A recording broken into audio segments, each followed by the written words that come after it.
की जो सिद्धि है, जो सार्थक सिद्धि कही जाएगी साधक के लिए, वो सिर्फ और सिर्फ आत्मबल के रूप में साधक को मिलती है। आत्मा का बल इतना बढ़ चढ़ जाता है कि फिर क्या त्याग और क्या तितीक्षा और क्या अपने कंफर्ट जोन से बाहर निकलना और क्या दूसरों के लिए करना, क्या छोड़ना अपने लिए, ये सारी चीजें बहुत ही हल्की जान पड़ती है। सबसे परम लक्ष्य वो ईश्वर का प्रकाश अधिक से अधिक लेने की वृत्ति बढ़ती चली जाती है। आत्मबल का प्रकाश इतना फैलता है, इतना प्रगाढ़ होता है कि अपनी निम्न वृत्तियां वो गल के जल के भस्म होके कहाँ बैठ जाती हैं पता ही नहीं लगता। आत्मबल सबसे श्रेष्ठ सिद्धि साधक के लिए कही गई है। गुरुदेव आगे बता रहे हैं उच्च स्तरीय साधना का तत्व ज्ञान। एलिमेंट्री लेवल पर उच्च स्तरीय साधना को समझाने का गुरुदेव प्रयास कर रहे हैं। बहुत ध्यान से, ध्यान पूर्वक सुने, देखें गुरुदेव माता जी को, उनके स्वरूप को बहुत गहराई से आत्मसात करते हुए सुनने का प्रयास करें। गुरुदेव बता रहे हैं, हमें शरीर को प्राप्त होने वाले सुख साधनों का निरंतर ध्यान रहता है।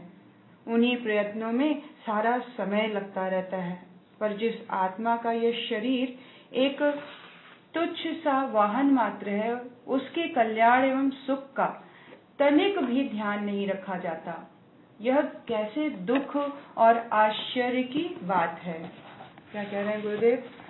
सुबह से शाम हो जाती है, पूरा एफर्ट अगर देखें हम तो शरीर के आसपास ही घूमता रहता है। पूरा एफर्ट, जॉब करना, घर में खाना बनाना, घर को व्यवस्थित करना, समाज में लोगों से मिलना जुलना, रिश्तेदारियां निभाना, ये सारी चीजें शरीर के साथ बनी हुई हैं। शरीर के लेवल पर सब चीजों को व्यवस्थित रखने के लिए हम 24 घंटे काम करते रहते हैं। हमारा पूरा एफर्ट इस चीज के लिए लगता रहता है। लेकिन जो आत्मा, गुरुदेव कह रहे हैं, लेकिन जो कल्याण और सुख का कारण आत्मा है, उसकी तरफ हम थोड़ा सा भी हमारा ध्यान नहीं जाता। ये बहुत दुख और आश्चर्य दोनों तरह की बात है। पौष्टिक भोजन में कंजूसी के कारण शरीर दुबला और पीला पड़कर मरणासन स्थिति को पहुंच जाए और कपड़े जेबरों पर प्रचुर धन खर्च कर लिया जाए, तो इसे कौन बुद्धिमानी कहेगा? इसे कोई बुद्धिमानी का कार्य नहीं मानेगा। हमारी गतिविधि आज ऐसी ही अबुद्धिमत्तापूर्ण बनी हुई है। कितना सही एग्जाम्पल दे रहे हैं गुरुदेव कि अगर शरीर का हम ध्यान ना रखें, लेकिन उसको सजाने के लिए महंगे से महंगे कपड़े और गहने खरीद लें, तो क्या वो रोगग्रस्त, वीक, बिल्कुल कमजोर सा मरणासन शरीर उन जेवरों को, उन वस्त्रों को पहनना वो एंजॉय कर सकेगा क्या? क्या ये बुद्धिमानी होगी कि उसको पहले हम स्ट्रांग करें, उसको पहले हम खड़ा करें, उसको पहले स्टेबल करें, तब उसको सजाने का क्रम करें? लेकिन यहाँ पे गुरुदेव कह रहे हैं बहुत मोटे लेवल पर जो जितना भी एफर्ट है वो मूल में नहीं जाकर ऊपर के कवर को चमकाने में लगा हुआ है, ऊपर की लेयर को चमकाने में लगा हुआ है। अंदर से व्यक्ति बीमार और खोखला होता जा रहा है, जिसकी वजह से ऊपर से अधिक मात्रा में देना उसको वास्तविक सुख की अनुभूति नहीं करवा रहा है। वो सारा कुछ पाकर भी अंत में सुख को ढूंढता है, दुखी मन से संसार से विदा होता है, रोगग्रस्त होकर जाता है, अपने सारे अचीवमेंट उसको धरे के धरे, पड़े के पड़े दिखाई पड़ते हैं, सारा धन कमाना उसको व्यर्थ लगता है। लेकिन जब वो कमा रहा था, जब वो ऐसा कर रहा था, तो वो काम सबसे इम्पोर्टेंट था उसके लिए। लेकिन अंतिम समय में वो रियलाइज करता है कि मैंने जो सच्ची कमाई थी वो तो की ही नहीं।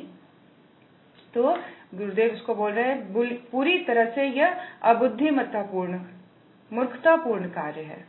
आज हमारी चतुरता इस बात में लगी हुई है कि कितना धन, कितना मान और कितना विलास उपलब्ध कर लिया जाए, पर 84 लाख योनियों में भ्रमण करके लाखों करोड़ों वर्ष बाद मनुष्य शरीर प्राप्त करने का जो अलभ्य अवसर प्राप्त हुआ है, उसका सदुपयोग कैसे किया जाए, इस प्रश्न को सुलझाने में सारी चतुरता धूमिल पड़ जाती है। गुरुदेव कह रहे हैं अभिवृत्ति क्या है लोगों की? ऊपर के लेवल पर चमक धमक को बढ़ा लें। ऐसा कर ले जीवन कि सामने वाला देखे तो उसकी आंखें, उसकी बुद्धि चौंधिया जाए। ये चमक पैदा करने वाली, ये आर्टिफिशियल चीजों की भरमार आज व्यक्ति ने अपने पूरे जीवन में कर ली है। लेकिन गुरुदेव कहते हैं ये बेचारा मनुष्य, उसको पता नहीं है कि कितने करोड़ों वर्षों के बाद उसको ये अपॉर्चुनिटी मिली थी। ये कोई जनरल सा चीज नहीं उसको मिला हुआ जो हर बार मिलता चला जाएगा, नहीं।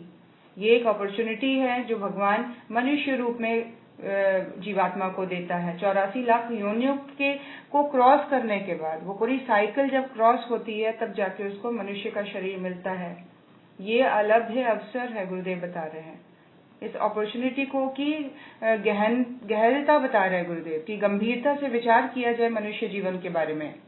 इसको ऐसे ही नहीं गवाएं जस्ट बिकॉज हमारे आसपास ऐसे कुछ लोगों का जत्था है जो ऐसे जीवन को जीता है, तो हम भी उसी ट्रैक पर चल पड़ते हैं।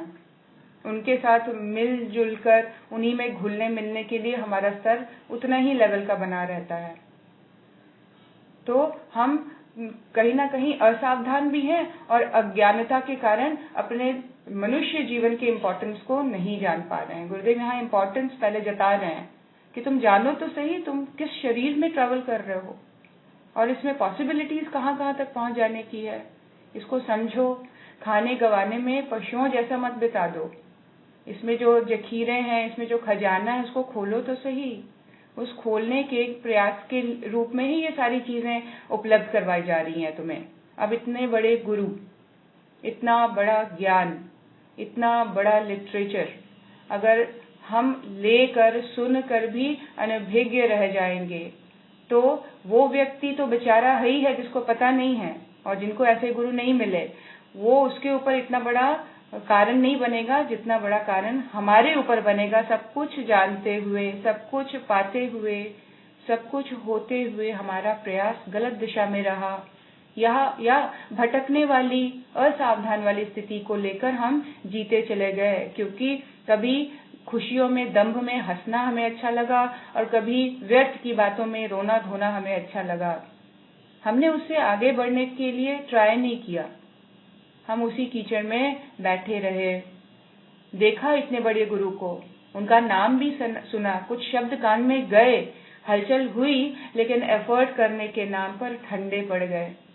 दिनचर्या वैसी ही बनी हुई है, खान पान वैसे ही बना हुआ है, जीवनचर्या वैसी ही बनी हुई है, संकल्प उसी लेवल पर ठहर गया है, कहीं कोई चेंज नहीं है। क्यों?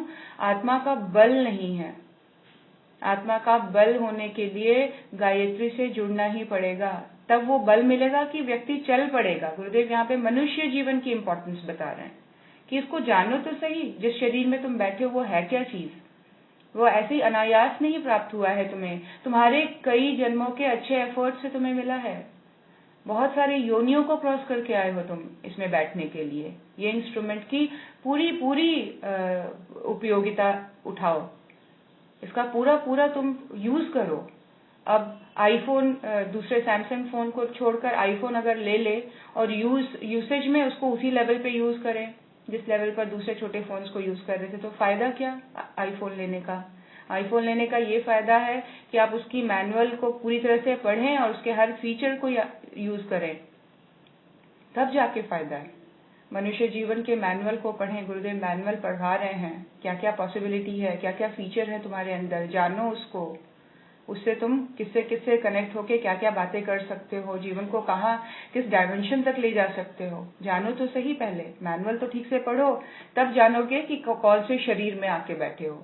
नहीं तो हर बार यही लगेगा कि ये शरीर तो हम सबको मिला हुआ है, सब लोग ऐसे ही जी रहे हैं, इसमें कोई बहुत बड़ी बात नहीं है। लेकिन गुरुदेव दिशा दे रहे हैं, सोचने की का एक डायरेक्शन दे रहे हैं कि ये तरीका है सही सोचने का।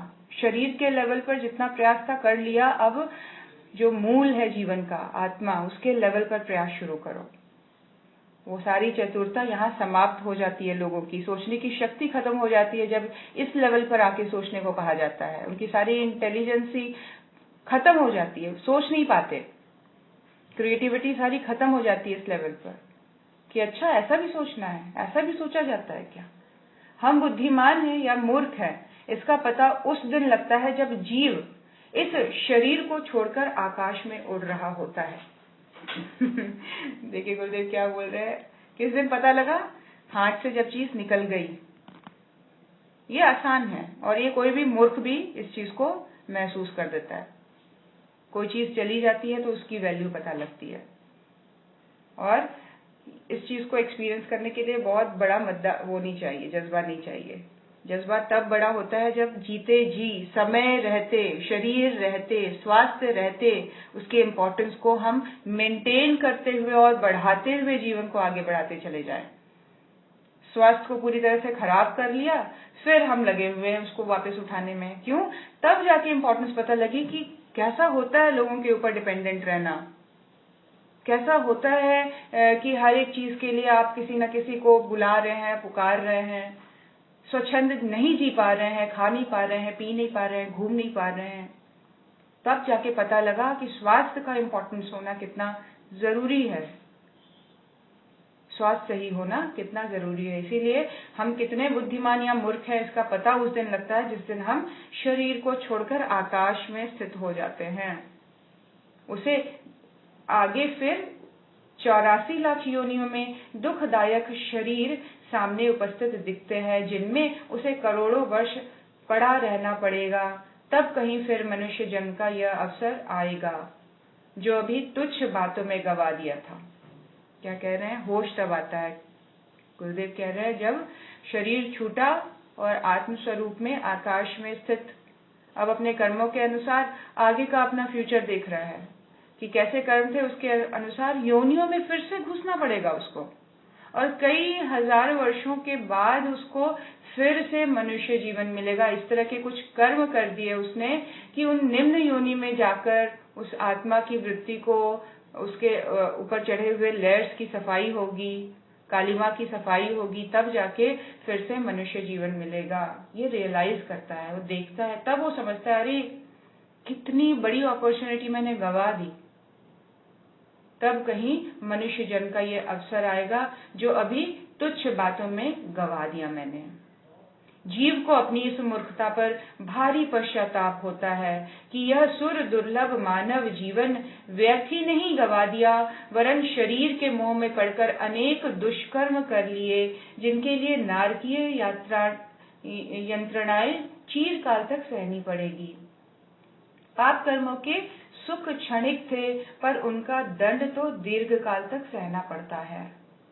क्या कह रहे गुरुदेव? बहुत जोर से झकझोर रहे हैं कि इसको खेल और खिलवाड़ मानना बंद करो। बहुत हाईली कॉन्शियस होके अब डिसाइड करो, विचारना कैसी रखनी है, कर्म, एक्शन, रिस्पॉन्स, थॉट, ये हमारे अब कैसे होने चाहिए। क्योंकि क्लियर पिक्चर दिखा रहे हैं गुरुदेव कि अगर कर्म गलत रहे हैं तो योनि भी बदल जाएगी, शरीर भी बदल जाएगा, 2 हाथ थे अब 4 हो जाएंगे, और ये स्पाइनल कॉर्ड से निकली हुई पूंछ मिलेगी। अपना स्वरूप कैसा? विभत्स, कमजोर, दयनीय, पीड़ाओं को झेलने वाला, असमर्थ। क्या है ये? निश्चय ही मनुष्य जन्म को गवाया गया, दुष्कर्म किए गए और कहीं न कहीं इसकी यंत्रणा के रूप में इसको सहना पड़ेगा निम्न योनियों में जाकर। पाप कर्मों के सुख क्षणिक थे। मनुष्य जीवन में पाप कर्म किया सुख भोगने के लिए, गलत कर्म किया सुख पाने के लिए, लेकिन वो सुख तो क्षणिक था, वो तो समय के साथ बंधा हुआ था। लेकिन अब उसका जो परिणाम होगा वो चीरकाल तक यंत्रणाएं देने वाली होंगी। वो दंड आत्मा दीर्घ काल तक भोगती है। देखिए, अलर्ट कर रहे हैं गुरुदेव किस लेवल तक सोच को गंभीर कर देना है अपने इस मनुष्य जीवन को लेकर। पश्चाताप की अग्नि में इस प्रकार जलने से पूर्व ही यदि थोड़ी समझदारी उत्पन्न हो जाए तो उसे एक सौभाग्य ही समझना चाहिए। ये हर एक मूर्ख से मूर्ख व्यक्ति शरीर छोड़ने के बाद ये रियलाइजेशन होती है। क्यों? मौका गवा दिया, सब छूट गया, हाथ से सारी चीजें निकल गई। अब रियलाइजेशन का कोई फायदा नहीं। अब तो जो रूल है, जो प्रकृति का सिस्टम है, उसको फॉलो करते हुए अपनी आगे की जर्नी करनी है। लेकिन समझदार कौन है? समय रहते, प्रतिभा रहते, शरीर रहते, बुद्धि रहते, विचारणा रहते, शक्ति रहते, क्रिएटिविटी रहते हम सन्मार्गी होते चले जाएं, हम सावधान की स्थिति में हो जाएं, हम वॉचफुल हो जाएं, हम अपने आप को देख पाने की स्थिति में हों। फिर अज्ञानता भरे एक्शंस और कहीं ना कहीं पश्चाताप वाली चीजें कम से कम होती चली जाएंगी, घटती चली जाएंगी। दुख होगा लेकिन बहुत देर तक हावी नहीं रहेगा। क्रोध आएगा बट बहुत देर तक हावी नहीं रखेगा, या कर्मों के लेवल पर बहुत विभत्स लेवल तक नहीं ले जाएगा जहां दुष्कर्म वाली स्थिति बने। Alertness, awareness. समझदार कौन? जो मौका रहते जाग जाए। गुरुदेव कह रहे हैं पश्चाताप की अग्नि में इस प्रकार जलने से पूर्व ही यदि थोड़ी समझदारी उत्पन्न हो जाए तो उसको सौभाग्य ही समझना चाहिए। अब हम सभी विचार करें, हम सब कितने सौभाग्यशाली हैं। हमारा सौभाग्य चरम में है और इतने बड़े गुरु हमें ये सारी चीजें बता रहे हैं। तो भटकना तो बहुत ही दूर, पाप कर्म तो बहुत दूर की बात है, पश्चाताप दूर की बात है। अभी तो बात यह है कि किस तरह से अधिक अच्छा हो रहा था और अच्छा किया जाए और अपने सर्कल ऑफ इन्फ्लुएंस को बढ़ा दिया जाए ताकि अच्छी बातें दूर दूर तक लोगों को सुनने को मिले। ये क्या है? समझदारी। ये क्या है? सौभाग्य का उत्पन्न होना। गुरुदेव कह रहे हैं आध्यात्मिक प्रवृत्तियों में मन का लगना वस्तुतः एक महान सौभाग्य है। अगर मन लग जा रहा है कि भाई ध्यान करने का मन है, अपनी आदतों के ऊपर काम करने का मन है, अपनी निम्न वृत्तियों से लड़ाई करने का मन है, अब अपने धैर्य को बदल देने का मन है। गुरुदेव कह रहे हैं अगर ऐसी प्रवृत्तियां जगी तो वस्तुतः ये बहुत महान सौभाग्य का चिन्ह है। महान सौभाग्य, कोई ऐसा वैसा नहीं, बहुत बड़ा सौभाग्य जीवन में उदय हो गया, जिसके लिए आज भले ही उपहास सहना पड़े पर अंततः उसका परिणाम श्रेयस्कर ही होता है। हो सकता है आपको देखकर, आपके लाइफस्टाइल को देखकर, आपकी चेंज वृत्ति को देखकर लोग हंसें, नॉनवेज खाना छोड़ दिया, देखो ये कैसे किस तरह के सिंपल कपड़े पहनने लगी है, देखो ये इसने दहेज नहीं लिया अपनी, देखो इसने बढ़ चढ़कर बैंड बाजे के साथ दिखावे वाली शादी नहीं की, मजाक। क्यों? धर्रे से हटकर चल रहे हैं, तो धर्रे को अपनाने वाले लोग मजाक उड़ाएंगे ही। तो ऐसे मजाक उड़ेंगे, हंसी उड़ेगी, लेकिन अंततः आपका जो परिणाम होगा, आपके जो जीवन का परिणाम निकलेगा वो श्रेयस्कर होगा, श्रेष्ठ होगा, श्रेष्ठ परिणामों को उत्पन्न करने वाला होगा, जो आपके सौभाग्य को खिला देगा, विकसित कर देगा, जो आपको पूर्ण स्वास्थ्य प्रदान करेगा, जो आपके बच्चों को और आने वाली कई जनरेशन्स को उनके सुंदर जीवन से, उनके ब्राइट फ्यूचर से जोड़ता चला जाएगा। आपका एफर्ट, आपने जो एफर्ट किया, आपकी कई जनरेशन उस एफर्ट को खाएगी, आपके सत्कर्म का फल उनको भी मिलेगा और कई जनरेशन के रूप में हो सकता है आप ही वापस आए उस परिवार में फिर से और आपको स्वर्ग का वातावरण मिले, आपको बहुत सुंदर एस्टेब्लिश्ड हाई लेवल की सिस्टम्स मिले अपने घर में, जहाँ वैदिक तरह से यज्ञ हो रहा है, बचपन से ही आप यज्ञ के धूम्र को इनहेल कर रहे हो, विचारणा के लेवल पर, प्रिंसिपल के लेवल पर, उद्देश्यों के लेवल पर आपके आसपास उच्च स्तरीय उद्देश्यों को लिए हुए व्यक्ति हैं, नाना दादा सब उच्च स्तरीय प्रिंसिपल्स को लेके चलने वाले हैं। फिर आपकी एफर्ट 80% कम हो गया। क्यों? ये बीज आपने बोया था, ये क्रिएटिविटी आपकी स्वयं की है, आपको मिला नहीं है, आपने अपने लिए क्रिएट किया। आज जब उसी परिवार में वापस आए तो आपको इतना सुंदर वातावरण मिला, बनाया। क्यों? कभी क्रिएट किया था आपने। अगर उसी परिवार में नहीं भी आए हैं तो कर्म के अनुसार ऐसे परिवारों में जाएंगे जहां देवतुल्य व्यक्ति रहते हैं, देवतुल्य वृत्तियां हैं, जहां लोगों में संस्कार बढ़ा चढ़ा ऊंचा है। बहुत बड़े चढ़े खानदान में पैदा हुआ बच्चा क्या है? उसका एफर्ट है, उसने दिया प्रकृति में, इतना पॉजिटिव है, इतना जबरदस्त उसका क्रिएशन है कि उसको इस रूप में मिल रहा है। कहीं कोई एफर्ट खाली नहीं जाता। गुरुदेव कह रहे हैं कि उपहास अगर सहना भी पड़े तो उसका परिणाम जो है वो श्रेयस्कर होगा। अब गुरु चेतना, ईश्वरीय चेतना परिणाम के रूप में साल के बाद, 6 महीने के बाद का परिणाम नहीं देखती है।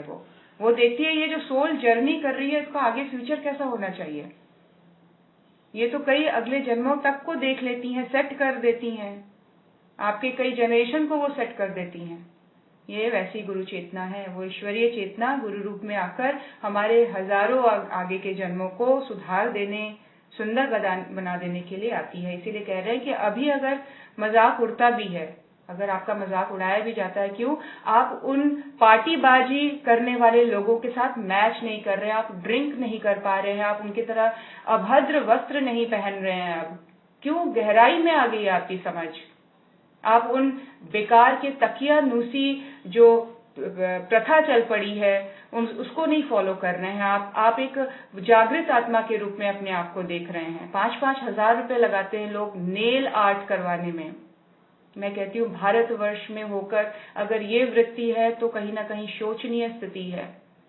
5,000 में बहुत सारे बच्चों की एजुकेशन पूरी हो जाती है। हम नेल्स को रंग करके घूमते हैं, नेल आर्ट करवा के हम घूमने निकल जाते हैं। सोचने वाली बात है कितने लेवल पर हम लोग को, किस लेवल पर उतर कर इसको गंभीरता से चयन करना। गुरुदेव कह रहे हैं शरीर को सजाने में पूरा एफर्ट, शरीर को बनाने में, शरीर को देने में, उसका ईगो सेटिस्फाई करने में ही पूरा एफर्ट है। देखें किस लेवल तक अपने अंदर चेंज ला सकते हैं हम, किस लेवल तक अपने आप को उस स्तर पे लाएं जहां हम ईश्वर के पुत्र होने का सौभाग्य फील तो करें, अंदर तक, डीप तक जाए। हमारे खान पान, हमारे रहन सहन, हमारे पहनावे, हमारा जीने का, एंजॉय करने का तरीका, हर एक चीज रिफाइन होनी पड़ेगी। फिर मजाक हर लेवल पर उड़ेगा, कोई बात नहीं। जब हम अपने आप में दृढ़ है और गुरु चेतना के साथ वाकई जुड़े हैं तो सामने हंसता हुआ व्यक्ति मिट्टी का ढेला ही लगेगा, उससे ज्यादा नहीं। और कल को वो व्यक्ति आपसे आके पूछेगा आप ऐसा क्या करती हैं, आप इतनी खुश रहते हैं, आप इतने आनंदित हैं, आपके जीवन में अच्छी घटनाएं हैं, आप एक सुंदर मैसेज देते हो, आपकी पर्सनालिटी बहुत दमदार है, आपके साथ बात करके बहुत पॉजिटिव फीलिंग आती है, आपने उस दिन ऐसा कहा था, मैंने किया, मैं चेंज हो गई। ईश्वर के बच्चे के रूप में आपने काम करना शुरू कर दिया। क्यों? बहुत छोटे लेवल पर इन सब चीजों को आपने छोड़ दिया था और इस बात के लिए गहराई से अपने अंदर संकल्प ले लिया था कि संसार में मुझे स्मार्ट नहीं दिखना है, स्मार्ट मुझे अपनी गुरु चेतना के सामने दिखना है। स्मार्टनेस मेरी ऋषियों के सामने प्रूफ होनी चाहिए, लोगों के सामने स्मार्ट बनने की जरूरत नहीं है। वहां स्मार्ट बन गए तो वो ऐसा चमक दिखाएंगे कि आंखें फटी की फटी रह जाएंगी लोगों की। उनके सामने स्मार्ट बनिए, उनके सामने, उनके अकॉर्डिंग आप स्मार्टनेस लाइए अपने अंदर। Smart decision making. गुरुदेव कह रहे हैं पश्चाताप की अग्नि में इस प्रकार जलने से पूर्व ही यदि थोड़ी समझदारी उत्पन्न हो जाए तो उसे एक सौभाग्य समझना चाहिए। आध्यात्मिक प्रवृत्तियों में मन का लगना एक महान सौभाग्य है जिसके लिए आज भले ही उपहास सहना पड़े पर परिणाम श्रेयस्कर होगा। लोग शौक मौज चाहते हैं पर चाहने पर भी कितनों को वह मिल पाता है। अधिकांश को तो उस मृग तृष्णा के पीछे भटकने पर भी निराशा और असफल ही रहना पड़ता है। पर यदि इस छोटी सी जिंदगी में कुछ दिन वासना तृष्णा की अग्नि को विलाप और संग्रह के ईंधन से शांत करने में कुछ देर सफलता मिले तो उससे बनता भी क्या। बुद्धिमत्ता और दूरदर्शिता की कसौटी तो एक ही है कि हम अपने स्थिर स्वार्थ को समझें, शाश्वत शांति के लिए प्रयत्न करें और आत्म कल्याण की साधना में श्रद्धा पूर्वक लग जाएं। क्या कह रहे हैं गुरुदेव? आधे से ज्यादा 80% लोग अपने शौक को पूरा करने, अपने मौज मजे को लेने की चाह में भटकते रह जाते हैं अंत तक। और उनका जो मोड है हमेशा ही वेटिंग मोड है, ऐसा हो जाए, वो आ जाए, घर बन जाए, नौकरी लग जाए, शादी हो जाए। ये एक वृत्ति है जो वेटिंग मोड की हमेशा ही बनी रही है। क्यों? मौज करेंगे, ऐसा हो जाएगा तो मजा आएगा, ऐसा होने का मुझे शौक है, मेरा शौक पूरा हो जाएगा।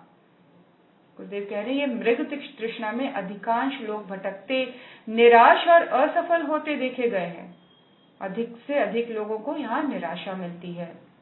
फिर यदि थोड़ी बहुत रोध हो के अगर अपनी अंदर की वासना तृष्णा की अग्नि को शांत किया भी जाए, लेकिन उसका कोई फायदा नहीं। क्यों? समझ के लेवल पर नहीं शांति हुई है। नहीं मिला रो लिए, नहीं हुआ शौक पूरा नहीं हुआ रो लिए, लेकिन वो शांति परमानेंट नहीं है, वो हमेशा ही डिस्टर्ब रहेगा। बुद्धिमत्ता और दूरदर्शिता किस कसौटी में देखी जाएगी? कि हमारे अंदर स्थिर स्वार्थ को समझने और शाश्वत शांति के लिए प्रयत्न करने की और आत्म कल्याण की साधना में श्रद्धा पूर्वक लग जाने की कितनी वृत्ति अपने अंदर दृढ़ हुई है ना? तब इसको बुद्धिमत्ता और दूरदर्शिता की कसौटी पर कसा जा सकता है कि बुद्धि अंडरस्टैंडिंग के लेवल पर और अपना देखने का दूरदर्शिता, दृष्टिकोण, विजन हमारा क्या है, गोल क्या है, कैसे समझते हैं अपने गोल को, हम आगे का कैसे सोच पाते हैं, हमारी प्लानिंग किस बेसिस पे चलती है। दूरदर्शिता होनी, बुद्धिमत्ता होनी कि हमारे अंदर जो ये स्वार्थ जो स्थिर होता चला जा रहा है वो वापस शाश्वत शांति के रूप में परिणत हो जाए, बदल जाए शाश्वत शांति में, कंटेंट, सैटिस्फाइड, शांत। जो है इतना ही संकल्प कर ले कि आज सारा दिन मेरे पास जो है जितना है उसमें मैं खुश रहूंगी। I will not wait for something to happen so that I will be happy. Waiting mode, ये वेटिंग मोड को छोड़ना है और शाश्वत शांति को एक्सपीरियंस करना है। गुरुदेव कह रहे हैं एक्सपीरियंस करो और इस चीज को अपने आत्म कल्याण की साधना में, इसमें इस स्टेट में आकर आत्म कल्याण की साधना में श्रद्धा पूर्वक लग जाएं। इस मार्ग पर चलते हुए लोक और परलोक दोनों बनते हैं। क्या कह रहे हैं गुरुदेव? ये मार्ग अगर स्थिर हो जाता है, आत्म कल्याण के लिए एफर्ट जब चल पड़ता है, तो लोक, भौतिक, इस धरती, इस संसार में जो हमारी जिंदगी है और शरीर छोड़ने के बाद जो परलोक में जिंदगी होगी, वो सारे सुखों से भरी पूरी होगी। दोनों ही लोक और परलोक दोनों ही बन जाते हैं। सुंदर स्थिति दोनों ही जगह आ जाएगी। पारलौकिक शांति तो मिलती ही है, लौकिक सुखों का भी अभाव नहीं रहता। आधार क्या है? आत्म कल्याण के बेस पर हम सारी चीजें डिसाइड करें, हर एक चीज डिसाइड हो हमारी, जीवन जीने का, संबंधों को निभाने का, एजुकेशन, फाइनेंस, एंजॉयमेंट, प्रिंसिपल्स, हर एक चीज का जो बेस है वो क्या है? आत्म कल्याण। और मोटे लेवल पर गुरु चेतना के समक्ष उनको साक्षी बनाकर डिसीजन लेना, और मोटे लेवल पर एक हाईली जो एंड सोर्स कह लीजिए, अल्टीमेट सोर्स जो है वो समस्त ब्रह्मांड का, वो मेरे आसपास समुद्र की तरह लहरा रहा है, वो मेरी पूरी हर तरह से देखभाल कर रहा है। इसीलिए इस एनर्जी के अगेंस्ट जाके मुझे काम नहीं करना है। क्यों? मैं इसके साथ अगर कंपैटिबल नहीं होंगी तो वो सारी घटनाएं घटने लग जाएंगी जो दुख का कारण होती हैं। इसके साथ, इस एनर्जी के साथ कंपैटिबल रहना है मुझे। अब उसको परमात्मा कह लीजिए, उनको गुरु कह लीजिए, उनको आप अपनी अच्छी समझ कह लीजिए, कुछ भी कह लीजिए, उसके साथ ज्यादा से ज्यादा कंपैटिबल अलाइन होते चले जाना उन समस्त सुखों का कारण कह रहे हैं गुरुदेव। यह लोक तो बनेगा ही, परलोक भी बन जाएगा। लौकिक सुखों का अभाव कहीं नहीं रहेगा। ये बेस अगर अभी से हम तैयार करते हैं तो निश्चय ही आने वाला भविष्य बहुत सुंदर है, स्वर्णिम है, महान सौभाग्य से भरता चला जाएगा। आत्म सुधार और आत्म निर्माण और आत्म विकास का मार्ग दर्शन, ये पत्रिकाएं अपने जीवन में गत 30 वर्षों से सतत करती रही हैं। गुरुदेव कह रहे हैं आत्म सुधार, आत्म निर्माण, आत्म विकास का मार्गदर्शन, ये पत्रिकाएं अपने जीवन में गत 30 वर्षों से सतत करती रही हैं। सद्विचारों को अपनाने से, भावनाओं को विकसित करने और उपासनात्मक साधना का अवलंबन करने का अपना एक सुनिश्चित मिशन इस लंबे समय से चल रहा है। प्रसन्नता की बात है कि परिवार के अगणित सदस्यों ने इससे समुचित लाभ भी उठाया है। गुरुदेव इसकी बात कर रहे हैं, अपने द्वारा दिए गए लिटरेचर जिसके बेस पर लोगों ने आत्म सुधार किया, आत्मनिर्माण किया, आत्म विकास किया। पिछले 30 वर्षों से सतत ऐसे कार्य गुरुदेव करते चले आ रहे हैं। जब गुरुदेव ये गायत्री की पंचकोशी साधना लिख रहे थे तब से टाइम ड्यूरेशन बता रहे हैं गुरुदेव। सद्विचारों को अपनाने से, भावनाओं को विकसित करने और उपासनात्मक साधना का अवलंबन करने का अपना एक सुनिश्चित मिशन इस लंबे समय से चलता चला आ रहा है। अपना एग्जाम्पल दे रहे हैं और गुरुदेव कह रहे हैं ऐसा करते हुए प्रसन्नता की बात यह है कि स्वयं ही नहीं, परिवार के अगणित सदस्यों ने इससे समुचित लाभ उठाया। उपासना क्षेत्र में गायत्री का महत्व सर्वोपरि है। उपासना का जो क्षेत्र है उसमें जो श्रेष्ठतम ज्ञान है, या कह लीजिए जो सबसे इंटेंस कोर्स जो है वो गायत्री साधना का है। अगर उपासना की यूनिवर्सिटी में एडमिशन लेना है तो सबसे इंटेंस कोर्स, हाई लेवल का कोर्स जिसके अंतर्गत सारी चीजें आ जाती हैं, वो कोर्स है गायत्री साधना, गायत्री उपासना। प्राचीन काल में समस्त ऋषियों ने गायत्री के आधार पर अपनी योग साधनाएं की थी। क्या कह रहे हैं गुरुदेव? प्राचीन काल में समस्त ऋषि गायत्री के आधार पर अपनी योग साधनाएं करते थे। भगवान के 24 अवतार हुए हैं, उनने भी अपनी उपासना में गायत्री को प्रमुखता दी। पहले भी पढ़ा, गुरुदेव ने बताया समस्त ऋषि सत्ताएं, समस्त महामानव, देवात्माएं और जितने भी अवतारी चेतनाएं थी, सभी ने मूल रूप पर गायत्री साधना को ही अपनाया है, प्रमुखता दी है। वाल्मीकि रामायण साक्षी है कि भगवान राम गायत्री की उपासना करते थे। श्रीमद् भगवत गीता से स्पष्ट है कि श्री कृष्ण चंद्र की उपासना का आधार गायत्री था। यज्ञोपवीत धारण के समय प्रत्येक द्विज को गुरु मंत्र के रूप में केवल गायत्री की ही दीक्षा देने का धर्म ग्रंथों में विधान है। भारतीय संस्कृति की इस आधार भित्ति गायत्री महामंत्र की जानकारी सर्वसाधारण तक पहुंचानी आवश्यक थी। क्या कह रहे गुरुदेव? ये जो परंपरा जो पहले कई वर्षों से चली आ रही है हमारे इसमें भारतवर्ष में, ये प्राचीन प्रथा है, ये परंपरा है जो बहुत गहराई से अवतारी चेतनाओं ने भी लेकर वो चले, ऋषि भी लेकर चले, यहाँ तक कि गुरुकुलों में यज्ञोपवीत का जो सिस्टम था उसमें भी गुरु मंत्र के रूप में सिर्फ और सिर्फ गायत्री मंत्र की ही दीक्षा देने का विधान मिलता है। भारतीय संस्कृति का आधार है गायत्री मंत्र। ये जानकारी सर्वसाधारण तक पहुंचानी, गुरुदेव कह रहे हैं, बहुत जरूरी है। ये इन्फॉर्मेशन सब तक पहुंचानी बहुत जरूरी है। बेस से जुड़े, आओ अपने मूल से जुड़े। हम सभी, आप सभी से रिक्वेस्ट है, अपने स्वाध्याय की ऑडियो अधिक से अधिक लोगों तक पहुंचाएं। मैं आपको कैसे बताऊं, गुरुदेव की प्रचंड कृपा है, ये उनकी प्रचंड धारा बह रही है और लोगों का जीवन परिवर्तित होता चला जा रहा है, अंतःकरण बदलाव की कगार पे आ रहा है। इसको जरूर शेयर करें, अपने तक ही मत रोक लें। हर एक ऐसे व्यक्ति को जिसके अंदर थोड़ी सी भी पिपासा दिखती है आत्म कल्याण के लिए, उपासना के लिए, जिनको ये नहीं पता है उपासना करनी कैसे है, इनिशियली स्टार्ट कैसे करना है स्पिरिचुअल जर्नी को, बताएं उनको कि मूल से जुड़ो, गायत्री से जुड़ो। देखो समस्त ऋषि, समस्त अवतारी चेतनाओं ने, समस्त महान सत्ताओं ने, समस्त गुरुजनों ने गायत्री से ही अपने स्पिरिचुअल जर्नी को जोड़ के रखा। ये आधार है हमारी भारतीय संस्कृति का और आज ये इस चीज की आवश्यकता है। गुरुदेव कह रहे हैं कि ये जन साधारण तक पहुंचनी चाहिए।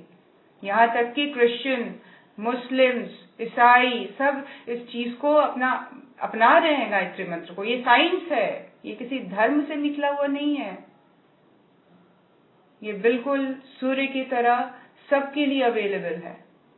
इसीलिए किसी भी धर्म, जाति, हर एक हिंदू, मुस्लिम, सिख, ईसाई व्यक्ति हर एक गायत्री से जुड़े, ये वाइब्रेशन सबकी बॉडी को खोल कर रख देगा। वो ये नहीं देखेगा ये हिंदू बोल रहा है या ये मुसलमान बोल रहा है। ये साइंस है, ये अल्टीमेट सोर्स है, ये प्रकाश है। माँ गायत्री का उच्च स्तरीय स्वरूप प्रकाशमय है, सवितामय है। हर एक धर्म संप्रदाय में ईश्वर के स्वरूप को प्रकाश, ज्योति, लाइट, कैंडल, इन सब चीजों से जोड़ा गया है। मूल में तो सारी चीजें एक हैं। गायत्री का परमात्मा को शब्दों में अगर गूंथा गया है, परमात्मा चेतना को, तो वो गायत्री मंत्र है, जिसके उच्चारण से ईश्वर का तेज झंकार करने लग जाता है शरीर के अंदर।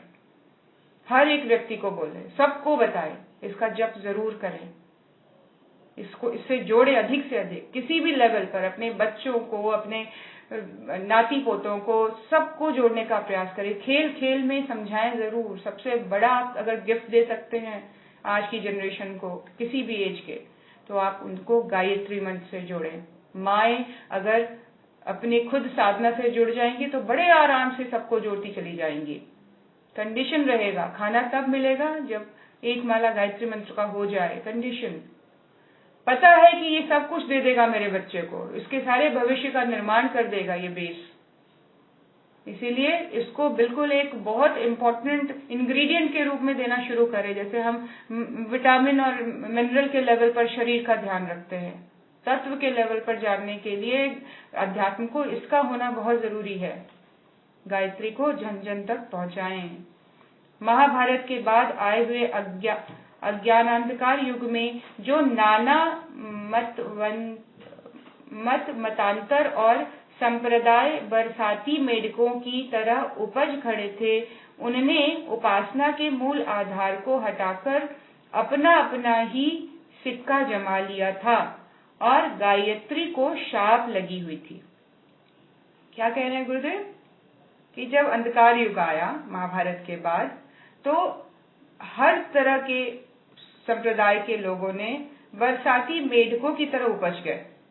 एकदम से अपने अपने संप्रदाय, छोटे छोटे संप्रदायों की भरमार हो गई और उन्होंने उपासना के मूल आधार को हटाकर अपना अपना सिक्का जमाना शुरू कर दिया और गायत्री को भी बहुत गलत तरीके से लिमिटेड करने का विचार किया और ये कहा कि गायत्री शाप लगी हुई है, इसीलिए केवल ब्राह्मणों के लिए ही उपयुक्त है।